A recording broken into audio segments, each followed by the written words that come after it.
Hi, Erika Westhoff with Mental Mastery Soccer. And today we're going to look at some of the late or postseason pitfalls that a lot of teams and individuals can fall into when they're really pushing hard to get those results that they've been thinking about all season long. All right, so here we go. Pitfall number one is being too outcome focused. What does that mean? Focused on winning. Focus only on scoring and not the process of how to create opportunities. Okay.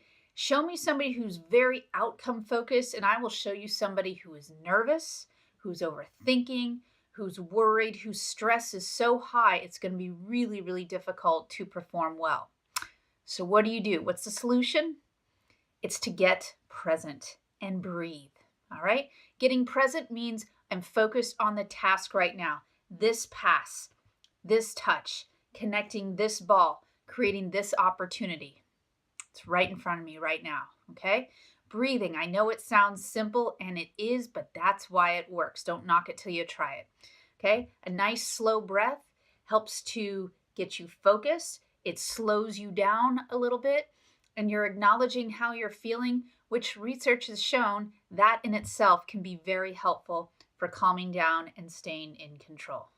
All right, let go of the outcomes, get focused on your performance, breathe, get out there and do great work. Pitfall number two. All right, and this is focusing, obsessing, worrying about your competitor. All right, so have you found yourself in that place before where you're just focusing on all their strengths and how fast and how technical they are, all the ways that they might beat you? Was it helpful to your performance? Probably not, right? Was it helpful to your confidence? Probably not. So here's what you need to do. And I will tell you, there is a time and a place, certainly, to study your competition and strategically plan how to play against them. However, when you're on the field and it's game time, that's the time to focus on your performance. Focus on your touches, your options, your passes, your opportunities, okay? Focusing on controllables is a great way to keep your confidence high and your performance strong. And whatever your competitor is doing is not in your control. And pitfall number three is the temptation to do more and expect more of yourself than you have throughout the season. This approach is almost guaranteed to backfire. And here's why. If you look back at your best performances, were you just playing under crippling pressure? Was your confidence low? Were you trying in every way to be absolutely perfect on the field? Or were you confident and thinking was low or limited? There weren't a lot of thoughts going through your head. Your body felt light and strong, and you were playing quite intuitively. You can anticipate what was going on. Chances are that your best experiences were more similar to the latter experience, okay? And that's what we need to do in these big games that seem to be more meaningful.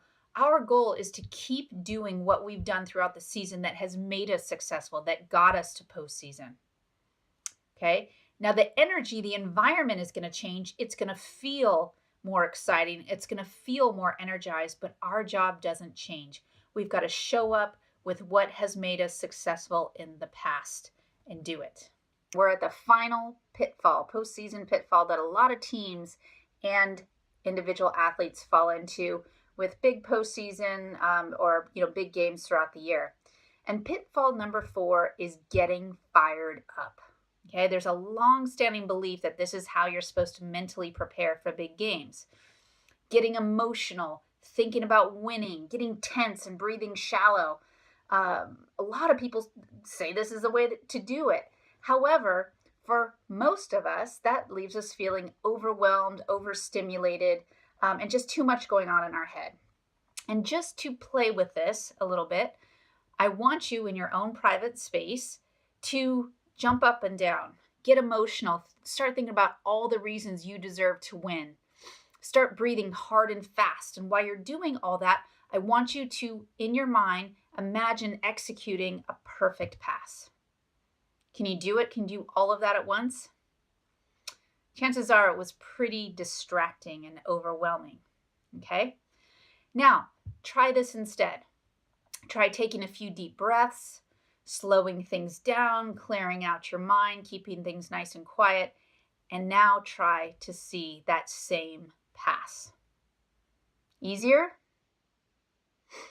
Probably. 20 years of research tells me yes. All right?